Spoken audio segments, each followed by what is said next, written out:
L'Iran va frapper, c'est une certitude. Mais de quelle manière? C'est toute la question. Plusieurs scénarios sont envisagés par les renseignements israéliens. Tout d'abord, des attaques de drones contre des bases de Tsahal à une échelle sans précédent. Le pays se prépare également à des tirs de missiles et de roquettes sur des cibles stratégiques et sur des infrastructures dans des grandes villes, avec un accent particulier sur Tel Aviv et Haïfa. Israël estime que cette réponse sera planifiée et coordonnée avec les mandataires iraniens dans la région. Tout d'abord, le Hezbollah, qui a subi un coup très dur avec l'élimination de Fouad Choukar à Beyrouth. Ensuite, les Houthis au Yémen, dont les conséquences de l'attaque du port de Hodeïda ont été importantes. Puis le Hamas.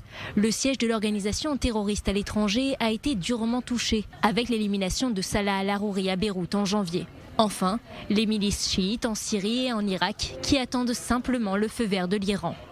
Cependant, Israël considère que l'Iran ne renoncera pas non plus à une réponse directe depuis son territoire qui pourrait être plus importante que celle menée le 13 avril. En conséquence, Mikhail Kourila, le commandant du CENTCOM, le commandement central de l'armée américaine, est arrivé en Israël pour coordonner les activités défensives. Il a rencontré le chef d'état-major Herzi Halevi et le ministre de la Défense Yoav Gallant. L'action d'une coalition dirigée par les États-Unis ajouterait ainsi une force défensive très importante.